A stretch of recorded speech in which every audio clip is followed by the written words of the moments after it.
दोस्तों financial year and की तरफ हैं हम लोग और हर एक अकाउंटेंट या वो हर एक व्यक्ति जो इस फाइनेंस या अकाउंटिंग फील्ड से जुड़ा हुआ है, आप सबको पता है कि मार्च महीने की अहमियत कितनी है हमारी लाइफ में।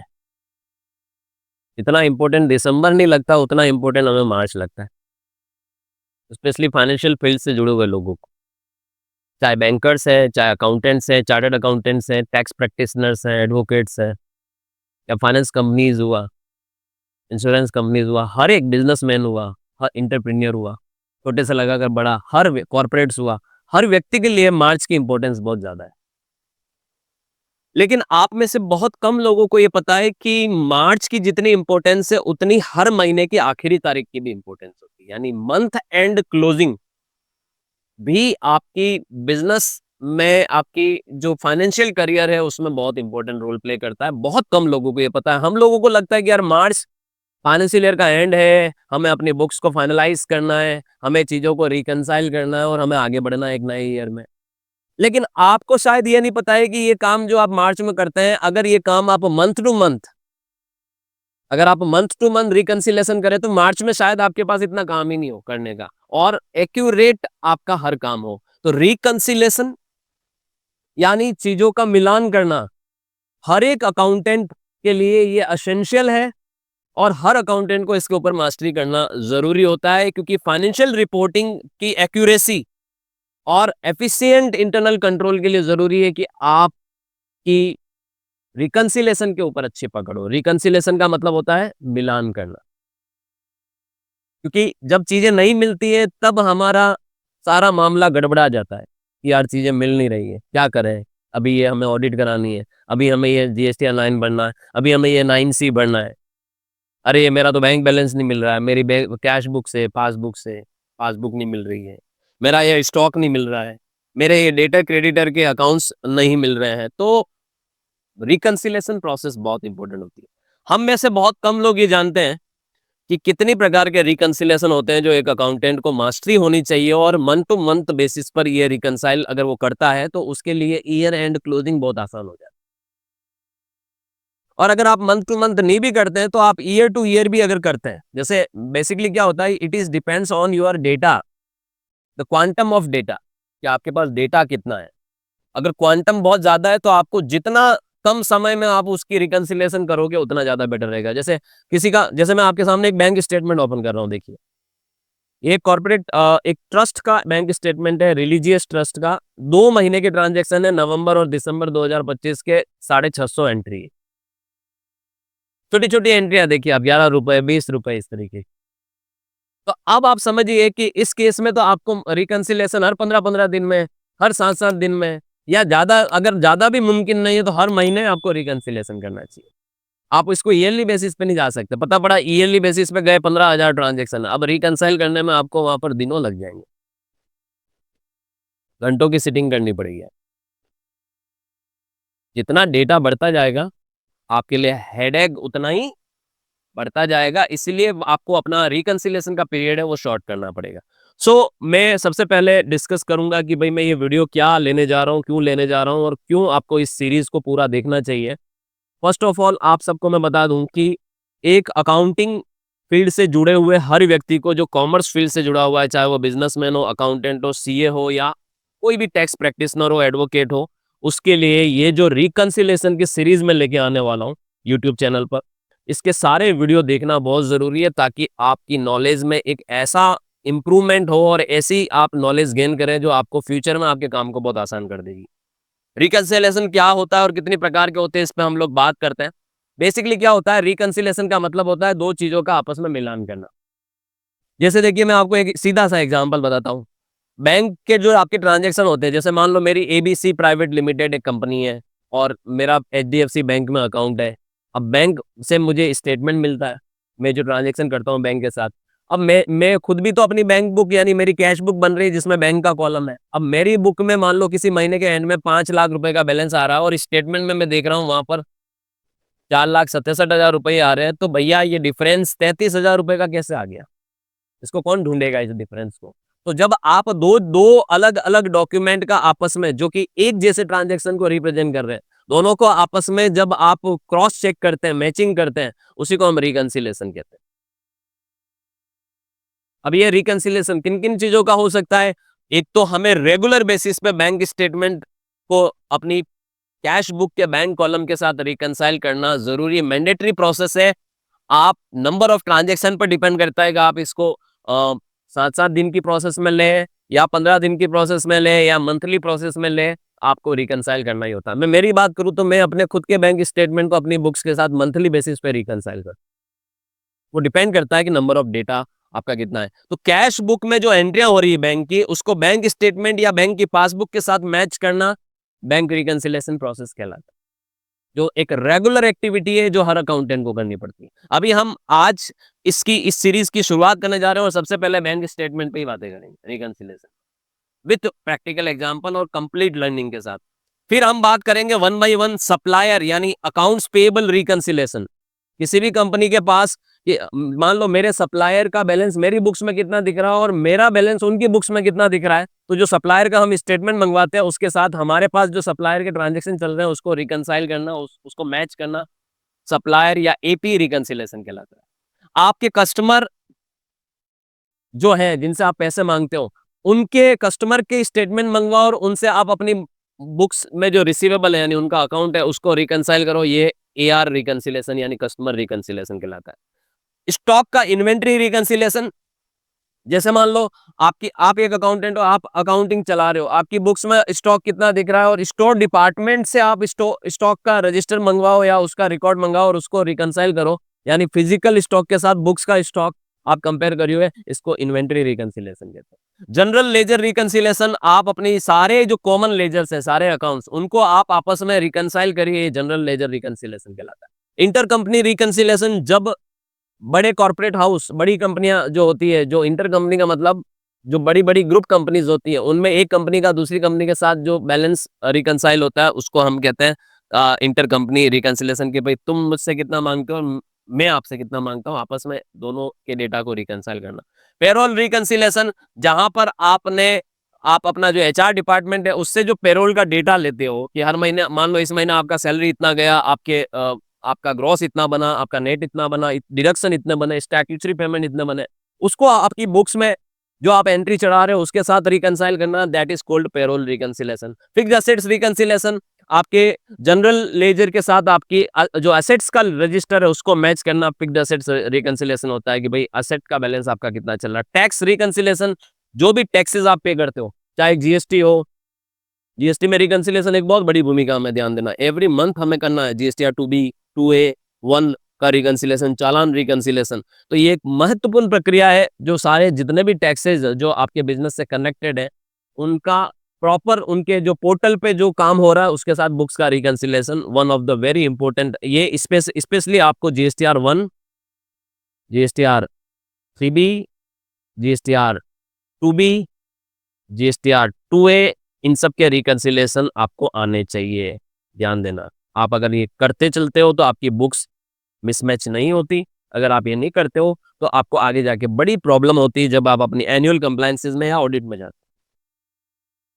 पेटी कैश रिकंसिलिएशन, जिस भी व्यक्ति को आपने फिजिकल कैश मेंटेन करने के लिए दिया है ताकि आपके बिजनेस के सन्ड्री एक्सपेंसेस को वो पे कर सके, उस व्यक्ति के द्वारा जो आपको पेटी कैश स्टेटमेंट दिया जा रहा है उसके साथ आप रिकंसाइल करना, उसने जो एक्सपेंसेस वाउचर दिया उसके साथ, तो उसे कहते हैं पेटी cash reconciliation. Loan and interest reconciliation, मान लो हमने कोई लोन ले रखे हैं, दे रखे हैं, तो उनका ब्याज हम साथ में ब्याज की अक्रूवल एंट्री चला, क्योंकि आप समझिए क्या होता है, जैसे मान लो आपका कोई लोन चल रहा है तो आप उस बैंक से लोन स्टेटमेंट मंगवाते हो ईयरली बेसिस पे, तो उस लोन स्टेटमेंट में वो लोन का बैलेंस कितना और आपकी बुक्स में लोन का बैलेंस कितना चल रहा है उसको आपस में रिकंसाइल करना जरूरी होता है। अलग अलग थोड़ी चल सकता है।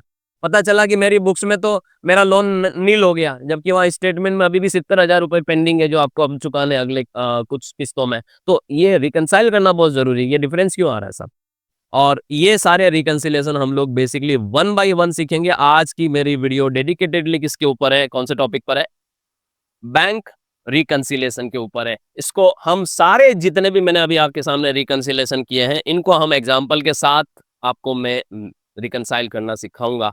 सो मेरा आज का टॉपिक है बैंक रिकंसिलेशन कैसे किया जाता है और कितना इम्पोर्टेंट होता है और इसकी जो फ्रीक्वेंसी होती है वो क्या आपको अडॉप्ट करनी होती है, यानी किस बेसिस पे आपको ये करना होता है।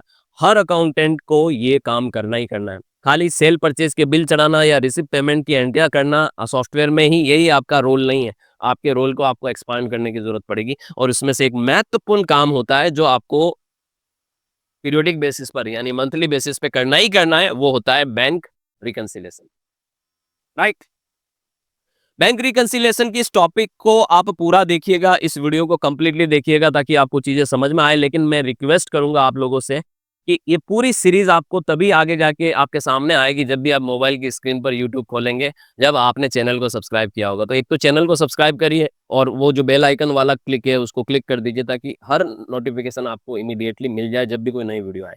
दूसरी चीज एक और बताता हूँ, इस चैनल पर 2 वीडियो मैं रिकमेंड करूंगा। ये क्लास आप पूरी देखिए, इस क्लास को देखने के बाद जब भी समय मिले 2 वीडियो और देखिएगा ताकि ये टॉपिक ऐसा हो जाए ना कि हम कभी भूले ही नहीं। और वो जो 2 क्लासेस है वो मैं क्यों रिकमेंड कर रहा हूँ ये भी मैं बताता हूँ। देखिए ये मैंने चैनल ओपन कर रखा है। एक वीडियो तो आपको ये देखना है, import bank statement in tally prime. बहुत ही अच्छा और प्रैक्टिकल वीडियो है। आपको इससे ये समझ में आएगा कि आधुनिक अकाउंटिंग में, मॉडर्न अकाउंटिंग में आज की तारीख में हम क्या करते हैं, अपना स्टेटमेंट इंपोर्ट करते हैं और उस स्टेटमेंट से हम अपनी बुक्स में की गई एंट्रियों को रिकंसाइल करते हैं। तो वो पूरा आपको इसमें सीखने को मिलेगा। लगभग 30 मिनट निकालने पड़ेंगे आपको, लेकिन आप ऐसा नॉलेज इसमें आपको मिलेगा जो आपके बहुत रेगुलर बेसिस पे काम आने वाली चीज है। तो ये क्लास आप जरूर देखें। दूसरा, ये एक बहुत ही जबरदस्त क्लास है, मैं आपको जरूर रिकमेंड करूंगा कि टैली ने जो अपनी कनेक्टेड बैंकिंग फैसिलिटी स्टार्ट की है, जहां पर कुछ बैंक आप अपनी टैली कंपनी के साथ कनेक्ट कर दो तो ऑटोमेटिक ही एंट्रिया होगी, ऑटोमेटिक ही रिकंसाइल होगा। तो ये पूरा ऑटोमाइजेशन वाली क्लास है, इसको जरूर देखिए, connected banking in tally prime. ये थोड़ी सी लंबी क्लास है, 44 मिनट की। दोनों वीडियो अगर आप देखते हैं इस टॉपिक को देखने के बाद, आज के टॉपिक को देखने के बाद, तो मैं ये तो लिख के कह सकता हूँ कि भाई आपको बहुत अच्छी समझ आ जाएगी कि प्रैक्टिकली आपको कैसे अपनी बैंकिंग को चलाना है, कैसे रिकंसाइल करना है, कैसे स्टेटमेंट इंपोर्ट करना है, कैसे मेरे बैंक को टैली के साथ कनेक्ट करना है और रिकंसिलेशन आखिरकार होता क्या और मुझे इसमें करना क्या है। ऑलराइट, सो चलिए सीधे सीधे हम लोग आ जाते हैं प्रैक्टिकल पार्ट के ऊपर। तो अभी बैंक स्टेटमेंट की मैं बात कर रहा हूं, तो देखिए हमेशा ध्यान दीजिएगा, हम हमारी जो एंट्रियां करते हैं, हम तो नॉर्मल अपनी जो भी सॉफ्टवेयर में हम अपनी एंट्री कर रहे हैं, हम तो नॉर्मली आपका बैंक में जब भी पैसा जमा हो रहा है तो आप उसकी रिसिप्ट एंट्री पास करते हैं, जब भी पैसा निकल रहा है आप उसकी पेमेंट एंट्री पास करते हो, और जब भी कैश जमा कराते हो तो आप उसकी कॉन्ट्रा एंट्री पास करते हो, और जब भी कैश निकालते हो तो आप कॉन्ट्रा एंट्री पास करते हो। तो जो बैंक में एंट्री होती है बेसिकली, ठीक है, जो बैंकिंग में एंट्री होती है वो कौन कौन सी एंट्री होती है, देखिए मैं आपको इसकी एंट्रीज कौन कौन सी होती है उस पर थोड़ा सा मैं आपको दृष्टि डालना चाहूंगा कि भाई हम लोग नॉर्मली कैसे एंट्री इसकी करते हैं और क्या क्या एंट्री होती है। देखिए सबसे पहले तो जो भी आपका बैंक है, जैसे मैं एग्जांपल ले रहा हूँ HDFC बैंक है मेरा, तो मैं जब भी बैंक में मान लो कोई चेक आया मेरे से, किसी कस्टमर का चेक आया, तो मैंने वो एंट्री, डिपॉजिट की एंट्री मेरी बुक्स में मैं कुछ इस तरह से चढ़ाता हूँ। ठीक है, ये एंट्री आप किस में करते हो, रिसिप्ट में करते हो, F6 में, रिसिप्ट वाउचर में। ठीक है, उसी तरह से जब भी आप अपने किसी सप्लायर या वेंडर को पेमेंट करते हैं तब आप एंट्री कुछ इस तरह से करते हैं कि मान लो मैंने वेंडर को 45,000 का पेमेंट किया, तो सप्लायर या वेंडर अकाउंट डेबिट टू मेरा बैंक अकाउंट, तो आप ये पेमेंट की एंट्री पास करते हैं, राइट, इमीडिएटली करते हैं। जैसे ही आप पेमेंट कर रहे हैं आप पेमेंट की एंट्री पास कर रहे हैं। जैसे ही आपको वो सप्लायर का चेक आपने जाके बैंक में डाला, आपने फट से आके रिसिप्ट की एंट्री चढ़ा ली, आपने तो अपनी बुक्स में चढ़ा ली, अभी बैंक उसको क्लियर करेगा तब है ना, पता चला अगले अगले 3 दिन तो होली का वैकेशन है, तो बैंक तो बंद है, क्लोज है, अब वो चौथे दिन जाके क्लियर होगी, तो 4 दिन तक तो डिफरेंस चला ना आपकी बुक्स का और बैंक का बैलेंस का। तो रीजन होते हैं, टाइम गैप की वजह से भी ये चीजें होती है, टाइम गैप की वजह से, या कई बार ये होता है कि बैंक ने बैंक चार्जेस काट लिए। अब आपको कब पता पड़ेंगे, जब आप स्टेटमेंट निकालोगे, उस वहां तक आपका आपका बैलेंस और बैंक का जो पास जो स्टेटमेंट है उसमें बैलेंस डिफर करेगा उतने पीरियड तक, क्योंकि आपने वो एंट्री की नहीं और बैंक ने कर ली। कई सारी एंट्रियां आपने कर ली और बैंक ने नहीं की, और कई सारी एंट्रियां बैंक ने कर ली और आपने नहीं की, तो डिफरेंस तो चलेगा ही चलेगा। तो रिकंसाइल करना मैंडेटरी है। अगर आप नहीं करोगे तो आपकी बैंकिंग अलग ही चल रही है और आपका कैश बुक या बैंक बुक जो आप बना रहे हो वो अलग ही चल रहा है। तो आपका बैंक स्टेटमेंट में तो बैलेंस पता पड़ गया कि भाई 15 लाख हो गया, और अपनी अकाउंटिंग में देख रहे हैं 25 लाख बैलेंस हो गया, तो 10 लाख का डिफरेंस खड़ा हो गया, क्योंकि रिकंसाइल कभी किया ही नहीं। कितने सालों से कर रहे हैं, बोले 20 साल से कर रहा हूँ मैं साहब अकाउंटिंग। 20 साल से कर रहा है, 10 लाख का डिफरेंस खड़ा कर दिया। तो इसका मतलब आपने अधूरी अकाउंटिंग। तो अकाउंटिंग सिर्फ एंट्रियां बनाना नहीं होता है, अकाउंटिंग को हमारी हर एक ट्रांजेक्शन को जहां से हम उसको चेक कर सकते हैं और इंटरनल ऑडिट की प्रोसेस में ले जा सकते हैं, चेकिंग प्रोसेस में ले जा सकते हैं, हमें उसको रिकंसाइल करने की जरूरत होती है। तो हमारा बैंक बुक जो चलता है, हमारे जो बैंक के ट्रांजेक्शन चलते हैं, हमेशा हमें उसे बैंक स्टेटमेंट निकलवाओ। अगर करंट अकाउंट है तो स्टेटमेंट निकलता है बैंक का। अगर आप सेविंग अकाउंट से ही काम कर रहे हो मान लो, तो आप बैंक की पासबुक प्रिंट करवाओ, पासबुक में वो एंट्री, और पासबुक को लाके आप अपनी बुक्स के साथ रिकंसाइल करते चलो और चेक करो कि भाई कौन सी एंट्री मैंने नहीं की, पासबुक में दिख रही है तो कर लो वो एंट्री। कौन सी एंट्री मैंने कर ली और वहां नहीं दिख रही है तो क्या करना चाहिए मुझे सर? तो फिर आप एक बीआरएस बनाओ, उसमें आप उसको रीजन में दिखाओ कि भाई ये रीजन है, जो मेरी बुक्स में दिख रहा है उधर नहीं दिख रहा, इसी वजह से ये डिफरेंस आ रहा है। अभी मैं आपको बीआरएस भी बताऊंगा कि कैसे बनता है बेसिकली।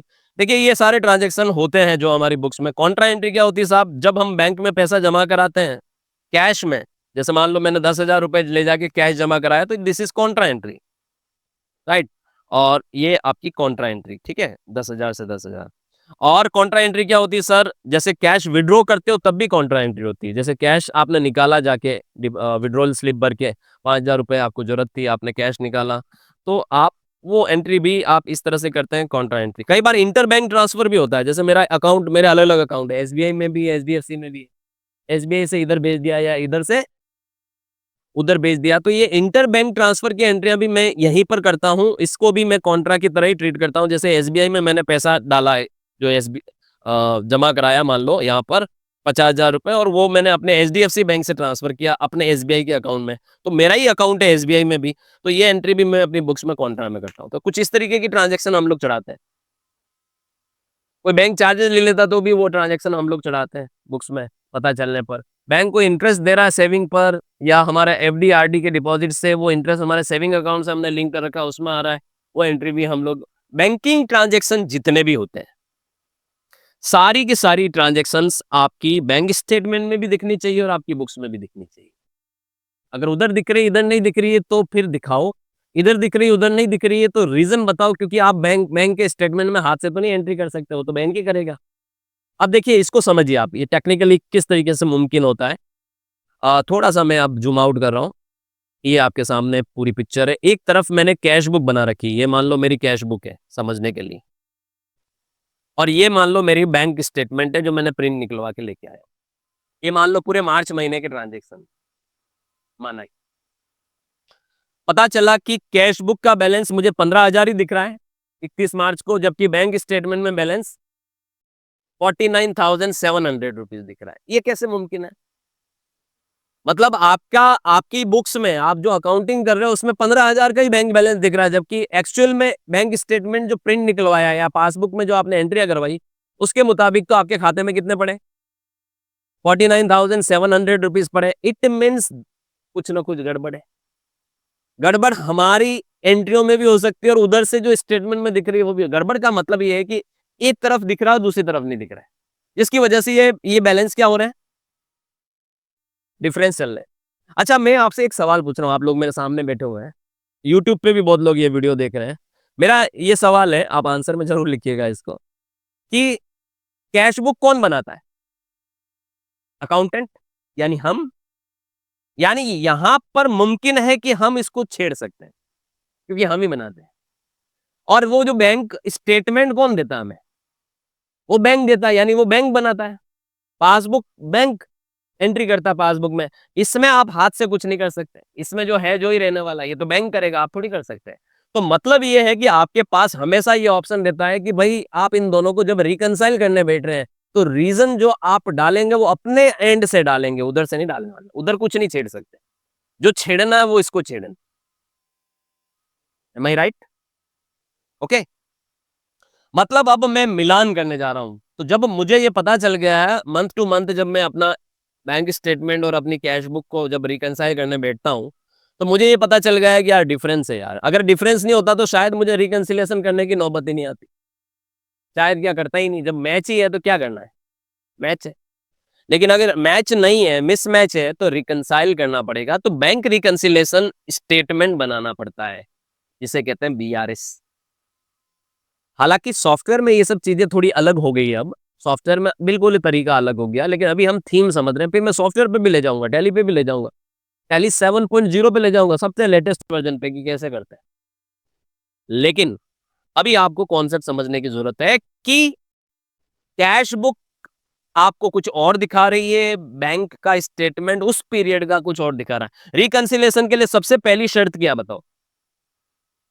रिकंसिलिएशन के लिए सबसे पहली शर्त यह है कि दोनों चीजें, जो दो सोर्स हैं जिससे आप रिकंसाइल करने जा रहे हो, दोनों एक ही पीरियड से संबंधित होने चाहिए। पता पड़ रहा है ये मार्च 2024 का ले रहे हो और ये मार्च 2025 का ले रहे हो, 4 दिन से सो ही नहीं हो। मैंने कहा क्या हो गया, आंखें तेरी सूज गई? बोले यार मेरा तो कैश बुक और बैंक स्टेटमेंट मिल ही नहीं रहा है। मैंने कहा बता देखे, तो पता पड़ा कि कैश बुक तो अभी 25 की देख रहे हो और बैंक स्टेटमेंट 24 का निकलवा के लाए हो और मिल ही नहीं रहा है। तो पहला नियम क्या कहता है कि जिन चीजों को आप रिकंसाइल करने जा रहे हो, मैच करने जा रहे हो, वो दोनों सेम पीरियड के होने चाहिए, एक दिन भी ऊपर नीचे नहीं होना चाहिए। इसीलिए ये एक्टिविटी मंथली बेसिस पे करो, 1 तारीख से महीने की एंड तारीख तक, ताकि आपको दिक्कतें नहीं हो। मंथ टू मंथ चलो, तो साल में कितनी बार करनी पड़ेगी एक्टिविटी? 12 टाइम्स। लेकिन अगर ट्रांजेक्शन बहुत ज्यादा है, जो कि मैं अभी अभी बता रहा था कि यार महीने में ही मेरे 1000 ट्रांजेक्शन हो जाते हैं, तो फिर आप इसको और शॉर्ट पीरियड में ले सकते हो। और शॉर्ट पीरियड मतलब 7-7 दिन, 5-5 दिन, 10-10 दिन में आप उसको बांट दो, 15 दिन में बांट दो और शॉर्ट करो, क्योंकि जितना कम डेटा होगा उतना आपके लिए सहूलियत होगी, और जितना डेटा ज्यादा होगा उसे मिलाने में सहूलियत, तो मतलब यह है कि उसे मिलाने में समय बहुत ज्यादा चला जाएगा आपका।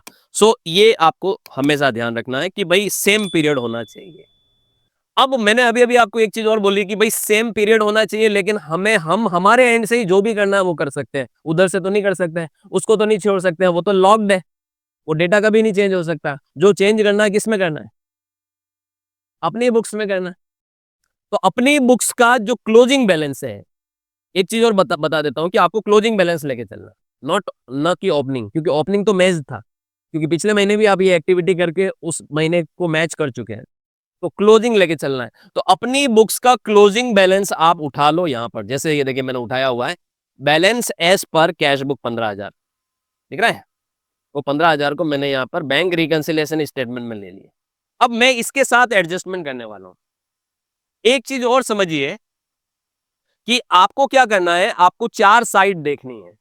4 साइड मतलब आपकी कैश बुक की डेबिट साइड, कैश बुक में जो डेबिट साइड होती है वो हमेशा डिपॉजिट साइड होती है, और वो डेटा आपको बैंक स्टेटमेंट या पासबुक में क्रेडिट साइड में दिखना चाहिए, क्योंकि जस्ट कैश बुक में डेबिट, जो हम डेबिट करते हैं, बैंक उसे क्या करता है? क्रेडिट करता है। आज मैं जाके बैंक में 50,000 रुपए दे के आया, तो मैंने तो उसे अपनी असेट माना और एचडीएफसी बैंक को डेबिट कर दिया, लेकिन बैंक के लिए तो वो 50,000 की लाइबिलिटी खड़ी होगी, तो वो तो उसे क्या करेगा? क्रेडिट करेगा। हमारे लिए असेट, उसके लिए लाइबिलिटी। तो हम जिसको डेबिट कर रहे हैं वो उसको क्या करेगा? क्रेडिट करेगा। तो आपको अपनी डेबिट साइड यानी डिपॉजिट साइड को मैच करना है बैंक स्टेटमेंट की क्रेडिट साइड के साथ, डेट वाइज। अच्छा, उस पीरियड में डेट ऊपर नीचे भी हो सकती है। जैसे ये मार्च महीने का ट्रांजैक्शन है, मैंने मेरी बुक्स में 25 तारीख को किया हुआ, बैंक ने मान लो 28 को किया हुआ, कोई दिक्कत नहीं है, क्योंकि वो सेम मंथ में आ रहा है ना, दैट्स इट। उस पीरियड में नजर आ रहा है, दैट्स इट। डेट्स ऊपर नीचे हो सकती है, राइट? आपको उसे छेड़ने की जरूरत नहीं।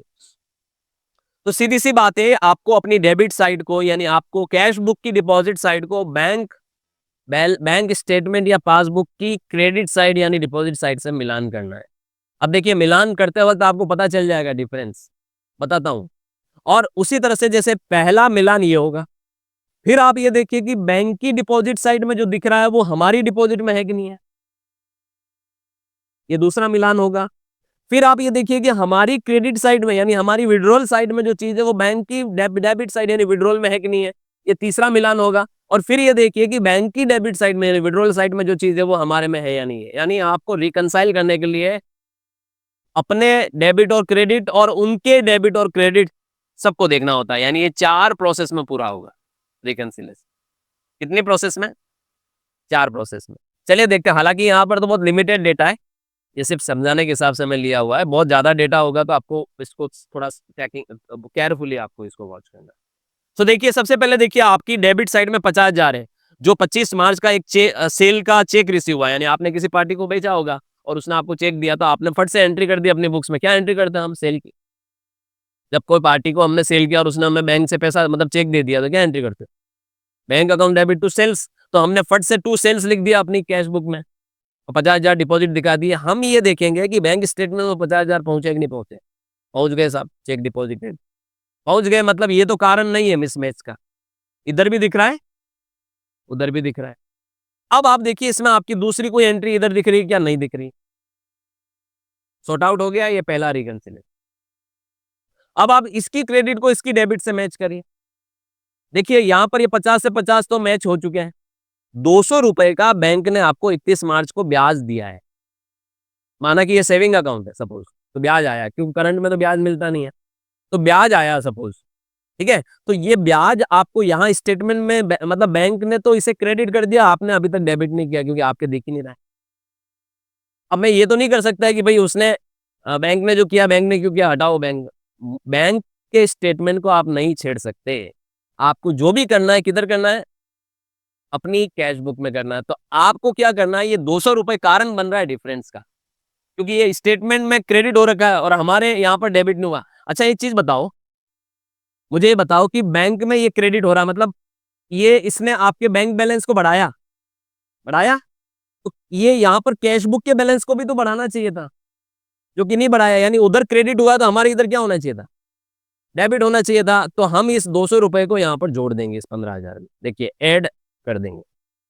और अगर आप इसे ऐड लेस की प्रोसेस में नहीं जा रहे हो तो आप इसे डेबिट क्रेडिट की प्रोसेस में भी जा सकते हो। तो ये डेबिट बैलेंस है तो डेबिट हो जाएगा, ये तो और जुड़ जाएंगे। राइट, मतलब बैंक स्टेटमेंट रिकंसिलेशन जो हम करते हैं, बीआरएस बनाते हैं, उसमें दो प्रोसेस होते हैं। या तो आप डेबिट क्रेडिट वाले सिस्टम से चलो या फिर आप एड लेस वाले सिस्टम से चलो, प्लस माइनस वाले सिस्टम से चलो। तो जो चीज आपके बैलेंस को बढ़ाएगी उसको आप प्लस करो, जो चीज बैलेंस को कम करनी चाहिए उसको क्या करो, माइनस कर दो। तो ये देखिए 200 रुपए यहाँ पर जुड़े हुए, क्योंकि ये इस 15,000 में जुड़े हुए नहीं है। हमें इस 15,000 को सोचते हुए चलना है, समझ रहे? 15,000 में नहीं जुड़े हुए तो जोड़ दो। ये हो गया आपका इधर का डेबिट का और इधर का क्रेडिट का आपस में चेक, और एक मिस्टेक हमने फाइंड आउट कर ली। अब हम इधर क्रेडिट साइड देखते हैं अपने अपनी कैश बुक की। कैश बुक की क्रेडिट साइड में हमने अपने किसी सप्लायर को चेक से पेमेंट किया, देखिए चेक नंबर दिख रहा है 20,000 का। क्या उसकी डेबिट साइड में वो 20,000 की एंट्री दिख रही? मतलब क्या हो रहा है, मतलब ये हो रहा है कि आपने अपनी किसी सप्लायर को पेमेंट किया, चेक दिया होगा, आपने फट से अपनी बुक्स में क्या एंट्री कर दी हो, अपना बैलेंस कम कर दिया होगा। जबकि अभी तक वो सप्लायर बैंक के पास पहुंचा ही नहीं है चेक लेके। उसकी इच्छा है आज जाए, कल जाए, परसों जाए, तरसों जाए। जब वो बैंक को ले जाके वो चेक देगा और बैंक उस आपके अकाउंट से उसको डेबिट करेगी तब एंट्री दिखेगी। अब ये 31 मार्च तक तो हुआ नहीं है साहब, तो इस वजह से इस 20,000 ये डिफरेंस खड़ा हो गया। इस वजह से ये आपका बैलेंस कम हो गया। मतलब आपने तो अपनी बुक से माइनस कर दिया इसको, अभी तक बैंक ने इसको माइनस किया ही नहीं है आपके अकाउंट से। तो आपको इसको वापस से क्या करना पड़ेगा, जोड़ना पड़ेगा। जो चेक इश्यू किए हैं जिसने आपके बैलेंस को कम कर दिया और बैंक में अभी तक वो कम हुआ नहीं है, तो आपको वापस क्या करना पड़ेगा, इस 20,000 को जोड़ना पड़ेगा। ये देखिए 20,000 जुड़े हुए हैं, 35 लिए हुए, और भी कोई मामला है, ये 20,000 ये वाला है। Check issued but not presented for payment, इसको डेबिट मारिए। आप यहाँ पर कम करके बैठे हुए, आपको वापस ऐड करना पड़ेगा। राइट, सेम टू सेम ये देखिए 15,000 का आपने अपने किसी इंप्लॉय को सैलरी का चेक दिया, वो भी बंदा अभी तक ले जाके बैंक को नहीं दिया, तो बैंक ने अभी तक आपका बैलेंस कम नहीं किया, जबकि आपने तो अपनी बुक्स में कम करके बैठे हुए हो। तो इसको भी वापस क्या करिए, ऐड कर। अगर मैंने कम कर दिया तो मुझे वापस से ऐड करना पड़ेगा, अगर मैंने बढ़ा दिया तो मुझे माइनस करना। गांठ बांध के चल, कॉन्सेप्ट, लॉजिक। राइट, चलो ये रीजन ढूंढ दिया। अब इधर देखते हैं हम, क्योंकि मैंने आपको बोला 4 प्रोसेस में होगी ये रिकंसिलेशन। पहली प्रोसेस, दूसरी प्रोसेस, तीसरी प्रोसेस और चौथी प्रोसेस। तो चौथी प्रोसेस में चलते हैं। ये 500 रुपए कोई बैंक ने चार्जेस काटे हैं आपके अकाउंट से, आपने तो अभी तक इसकी एंट्री नहीं की, मतलब आपका बैलेंस कम किया बैंक ने, आपने तो किया ही नहीं, तो आपको इसे क्या करना पड़ेगा, माइनस करना पड़ेगा। नहीं किया तो कम करो, तो बैंक चार्जेस आप लेस कर दो। अब एक चीज और बताता हूं, आपको ये इंटरेस्ट की एंट्री करनी है अपनी बुक्स में, क्योंकि देखिए एक और चीज बताता हूं, जो चीजें यहां नजर आ रही है आपको और यहां नजर नहीं आ रही है, वो एंट्रिया करनी पड़ेगी आपको अपनी बुक्स में, क्योंकि वो तो एंट्री करोगे तो बुक्स में दिखेगी ना, नहीं करोगे तो वो हमेशा ही अनरिकंसाइल्ड फिगर में दिखेगा। तो आपको ये इंटरेस्ट की एंट्री करनी पड़ेगी। क्या एंट्री होगी बताओ मुझे, आप में से कोई बताएगा? मेरे अकाउंट में इंटरेस्ट क्रेडिट किया गया, मैं अपनी बुक्स में क्या एंट्री करूंगा? सोचो सोचो सोचो। आपका अकाउंट बैलेंस बढ़ा रहा है ये, मतलब बैंक बैलेंस बढ़ा रहा है, तो बैंक अकाउंट को डेबिट करेंगे हम अपनी बुक्स में, और इंटरेस्ट टू इंटरेस्ट क्रेडिटेड या इंटरेस्ट इनकम को क्रेडिट। मुझे अपनी बुक्स में उसी दिन एंट्री करनी जिस दिन बैंक बैंक के स्टेटमेंट में दिख रही है, तो वो सॉर्ट आउट हो जाएगा मामला, वैसे ही डिफरेंस खत्म हो जाएगा उस चीज का। उसी तरह से बैंक चार्जेस की एंट्री भी मुझे अपनी बुक्स में करनी पड़ेगी, बताओ क्या करूंगा? Bank charges account debit to bank, that's it. Bank statement या पासबुक में जो भी आइटम आपको नजर आ रहे हैं, जो आपकी कैश बुक में नजर नहीं आ रहे हैं बैंक कॉलम में, आपने वो एंट्रियां पास करनी है अपनी बुक्स में। लेकिन जो एंट्रियां आपकी बुक में नजर आ रही है और बैंक में नजर नहीं आ रही है, उनको खड़ा रखो और उनकी एक्सप्लेनेशन आप बीआरएस में दीजिए। आप आप बोलोगे कि सर जैसे हमने वो एंट्रियां नहीं थी तो कर दी, अब जो हमने एंट्रियां कर रखी हम उन्हें डिलीट मार दें तो मिल जाएगा? डिलीट नहीं मारना भैया, आज नजर नहीं आ रही कल नजर आएगी ना उधर, उसको खड़ा रखो, अनरिकंसाइल में खड़ा रखो कि ये वो रीजन है जिसकी वजह से आपकी कैश बुक और आपका बैंक स्टेटमेंट आपस में मैच नहीं कर रहे हैं। आपको पता होना चाहिए ये रीजन है। आगे जाके मार्च में नहीं होगा तो अप्रैल में वो चेक लगेंगे, तो अप्रैल में रिकंसाइल हो जाएगा मामला। आप उसको डिलीट नहीं कर सकते। जो कर लिया उसको डिलीट नहीं करना, जो नहीं किया उसको करना है, राइट? जब आप ये सारे रीजंस यहाँ पर डाल दोगे और फिर आप इसकी डेबिट और क्रेडिट की मैच करोगे, दोनों के बीच का जो डिफरेंस होगा वो बैंक स्टेटमेंट का बैलेंस होगा। ये देखिए 49,700, ये डिफरेंस है 49,700। इट मीन्स ये सारे कारण है, ये सारे कारण है जो हमारे बैलेंसेस डिफरेंस आ रहे हैं। मेरा बुक्स का ये आ रहा है, उनका बैलेंस ये आ रहा है, उसके पीछे ये सारे रीजन। और ये रीजन जो स्टेटमेंट बताता है उसी को हम क्या कहते हैं? Bank reconciliation statement. समझ में आया? अब मैं आपको टैली पे ये चीजें कैसे होती है आधुनिक मॉडर्न अकाउंटिंग में वो बताता हूं, क्योंकि ये तो हो गया आपके कॉन्सेप्ट और लॉजिक। ये है टैली आपका, बिल्कुल लेटेस्ट वर्जन मैंने आपका टैली का ओपन कर रखा है। अभी आप कोई भी कंपनी जब अपनी ओपन करते हैं जिसमें आपने ट्रांजेक्शन कर रखे हैं, आपको मैंने इसीलिए बोला आपको कि ये 2 वीडियो जरूर देखिएगा, ताकि आपको पता चले कि आपको अपना बैंक अकाउंट कैसे कनेक्ट करना है, और आपको पता चले कि आप अपना अगर बैंक का स्टेटमेंट अगर आप अपनी नेट बैंकिंग से डाउनलोड करते हैं तो उसको आप टैली में कैसे इंपोर्ट करेंगे रिकंसिलेशन के लिए। तो ये दोनों वीडियो आपके लिए डेफिनेटली इस टॉपिक को और ज्यादा अच्छे से समझने के लिए बहुत ही हेल्पफुल होने वाला। ऑलराइट, अभी चलते हैं हम लोग सीधे सीधे टैली के ऊपर। नाउ टैली में देखिए, आप गेटवे ऑफ टैली पे बैंकिंग करके आपको ऑप्शन दिख रहा है, उसमें सबसे पहला ऑप्शन होता है बैंक एक्टिविटीज, और इसी में आप देख सकते हैं आप अगर इंपोर्ट में जाएंगे तो आप वहां से अपना जो बैंक स्टेटमेंट है उसको भी इंपोर्ट कर सकते हैं। तो आजकल क्या हो गया ना, जब नंबर ऑफ ट्रांजेक्शन बहुत ज्यादा होते हैं, तो अभी ये रिकंसिलेशन हम सॉफ्टवेयर से ही करने लग गए, ठीक है, क्योंकि सॉफ्टवेयर में तो रेगुलर बेसिस पे अकाउंटिंग हो रही है। तो हम लोग क्या करते हैं कि सॉफ्टवेयर में मेरी मान लो 500-600 एंट्रिया हो रखी है और बैंक बैलेंस मेरा मैच नहीं कर रहा है, तो मैं बैंक स्टेटमेंट को पहले तो अपना नेट बैंकिंग से या बैंक से मंगवाऊंगा। बैंक स्टेटमेंट मंगवाने के बाद मैं उसको टैली में इंपोर्ट करूंगा। तो ये इंपोर्ट का तरीका होता है, यहाँ से जो मैंने उन वीडियो में बता रखा है, आप देख लीजिएगा, ठीक है। अब आपने इंपोर्ट कर लिया तो फिर क्या होगा, आप बैंकिंग एक्टिविटी में जाएंगे, और यहाँ पर जब आप जाएंगे तो आपको वो बताएगा कि भाई आप जो भी पीरियड लेना वो पीरियड ले लेना। जैसे मान लो मेरी अभी सारे पीरियड की मेरी टोटल एंट्रिया कितनी दिख रही है, 40। जब मैं अपना बैंक स्टेटमेंट भी इंपोर्ट करूंगा तो यहाँ पर बैंक की एंट्रिया भी दिखेगी। जैसे यहाँ 45 दिख रही है, आपकी 40 ही हुई है, मतलब 5 एंट्रिया उधर ज्यादा और इधर कम है, तो मतलब वो 5 एंट्रिया कारण बन रही है, अनरिकंसाइल का कारण बन रही है, कि मैच नहीं होने का कारण बन रही है। आप जब इन पे एंटर मारोगे तो आपको ये क्या होगा, जो डेटा है वो, जैसे यहाँ पर अनरिकंसाइल ट्रांजेक्शन पर एंटर मारोगे तो ये सारे ट्रांजेक्शन खुल जाएंगे, जैसे अभी खुले। अब ब्लैक कलर में जो एंट्रियां दिख रही है वो आपने की हुई एंट्रियां अपनी बुक्स में, और इन्हीं के साथ साथ पैरेलल सेम ब्लू कलर में एंट्रियां चल जाएगी, नजर आएगी। जैसे ये 5,50,000 की एंट्री ब्लैक में दिख रही है, इसके नीचे ही ब्लू कलर में आपको बैंक की एंट्री नजर आएगी, जो स्टेटमेंट आपने इंपोर्ट किया उस। अगर ये एंट्री वहां मौजूद है तो ये यहाँ साथ साथ में नजर आएगी ब्लू, यानी ब्लैक ब्लू ऐसे नजर आएगा। रिकंसिलेशन बता रहा हूं मैं आपको, मतलब वो सारी एंट्रियां आपको नजर आएगी। अब यहां से आपको क्या करना है कि जैसे आपको पता है कि भाई 50,000 की मैंने 5,50,000 की मैंने एंट्री कर रखी है, 75,000 की मैंने कर रखी है, बैंक ने भी कर रखी है, 82,000 की मैंने कर रखी है, बैंक ने भी कर रखी है। जैसे आप इस तरह से सब साथ साथ में अटैच हो जाएगी वो एंट्री। अब मैक्सिमम एंट्रिया उसमें से मैच होगी, 40 का जोड़ा तो मिल जाएगा, है ना, ब्लैक और ब्लू का।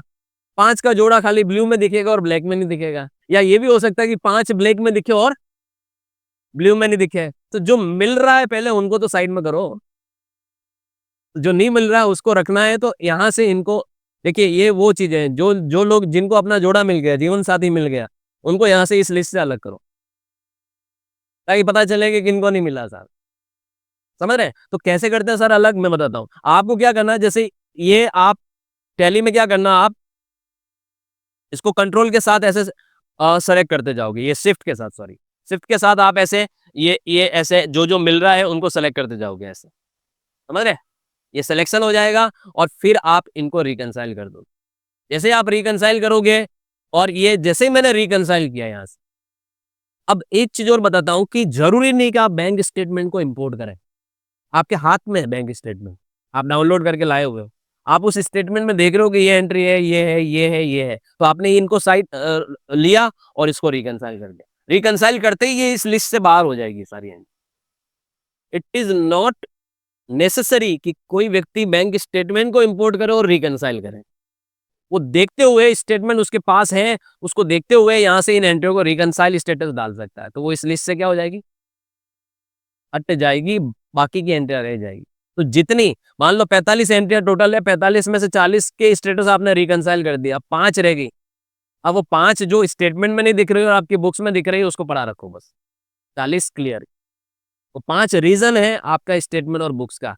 और अगर आपको स्टेटमेंट में कोई एंट्री नजर आ रही है, सपोज जो बुक्स में नहीं दिख रही है, तो आप यहाँ से डायरेक्ट वाउचर क्रिएट कर सकते हैं। देखिए क्रिएट वाउचर दिख रहा है, यहाँ से डायरेक्ट आप वाउचर क्रिएट करोगे और यहाँ पर वो जो स्टेटमेंट में मुझे एंट्री दिख रही है, जैसे ब्याज की एंट्री हो गई या बैंक चार्जेस की एंट्री हो गई, मैं डायरेक्ट यहाँ से उस डेट में वो एंट्री कर दूंगा, तो वो एंट्री मेरी बुक्स में आ जाएगी। स्टेटमेंट में है, बुक्स में नहीं है, तो यहाँ से डायरेक्ट हम वाउचर क्रिएट कर सकते हैं। और बुक्स में है और स्टेटमेंट में नहीं है, तो उसको अनरिकंसाइल्ड में पड़ा रखो। और जो बुक्स में भी है और स्टेटमेंट में भी है, उनको सेलेक्ट करके रिकंसाइल कर दो। ये तरीका होता है सॉफ्टवेयर पे रिकंसिलेशन का, जहां पर हम अपना ये जो चीजें हम लोग डिस्कस कर रहे हैं ना, ये सबको करना चाहिए, सबको करना चाहिए, छोटा बड़ा, हर व्यापारी को, हर अकाउंटेंट को ये चीज करना चाहिए। तभी जाके आपका बैंक बैलेंस जो चल रहा है और आपकी बैंक की जो बुक यानी जो कैश बुक चल रही है वो मैच चलेगी, बाकी बैलेंसेस डिफर करेंगे। और फिर क्या होता है, जब बैलेंसेस डिफर करेंगे तो ये आपको आगे जाके फंसा देंगे। कभी आप लोन के लिए फाइल लगाओगे तो आपकी बुक्स में डेटा अलग ही बोल रहा है और बैंक बैलेंस अलग बोल रहा है, दिक्कत होगी। आप जब जीएसटी के दृष्टिकोण से आप एनुअल फाइलिंग में जाओगे, जीएसटी या 99C में जाओगे, बुक्स में अलग चल रहा है, उधर अलग चल रहा है। ऑडिट करवाओगे, बुक्स में अलग चल रहा है, रियल में अलग चल रहा है। लोग क्या करते हैं, फिर रिकंसाइल ही नहीं करते। मैंने देखा है, मेरे पास बहुत सारी ऐसी पार्टी आती है जो बोलते हैं कि सर ऑडिट कर दी हमने, और जीएसटी पोर्टल पे इलेक्ट्रॉनिक कैश लेजर और क्रेडिट लेजर के बैलेंस अलग है और ऑडिटेड फाइनेंशियल स्टेटमेंट में वो बैलेंस अलग है, या ऑडिटेड फाइनेंशियल स्टेटमेंट में है ही नहीं बैलेंस, और पोर्टल पे आपको क्रेडिट लेजर में भी बैलेंस दिख रहा है और कैश लेजर में भी बैलेंस दिख रहा है। तो ये फिर वो आधे सीखे हुए लोग करते हैं। आपके पास एसेट पड़ी हुई है, पोर्टल पे बैलेंस पड़ा मतलब क्या है, एसेट पड़ी हुई है, जिसको आप कभी ना कभी अपनी लाइबिलिटी से क्या करने वाले, सेट ऑफ करोगे। पोर्टल पे आपके कैश लेजर में मान लो 50,000 पड़े हैं और क्रेडिट लेजर में आपके पास 3 लाख पड़े हैं, बुक्स में दिख ही नहीं रहे, और बुक्स को आपने ऑडिट करवा दी साहब, तो गलत हो गया ना मामला। आपने रिकंसाइल ही नहीं किया अपना टैक्स के लेजर्स को, आपने जीएसटी लेजर्स को रिकंसाइल ही नहीं किया। So reconciliation is very important activity, and this is my first class on bank reconciliation, bank statement reconciliation. I hope आपको ये वीडियो अच्छी लगी होगी। इस तरीके की जो कंटिन्यूस सीरीज है, जिसमें मैं अभी अभी शुरुआत में डिस्कस कर चुका हूं, मैं एक एक रिकंसिलेशन के ऊपर आपको वीडियो लेके आने वाला हूं, लेकिन फॉर देट आपको चैनल को सब्सक्राइब करना है, और प्रैक्टिकल अगर आपको सीखना है ना सारी चीजों को सीक्वेंस वाइज, तो फिर आपको कॉमर्स हब की एप्लीकेशन डाउनलोड करनी। वीडियो के डिस्क्रिप्शन में ऐप के लिंक मिलेंगे, वहां से आप प्रैक्टिकल कोर्सेज परचेज कर सकते हैं। Thank you so much.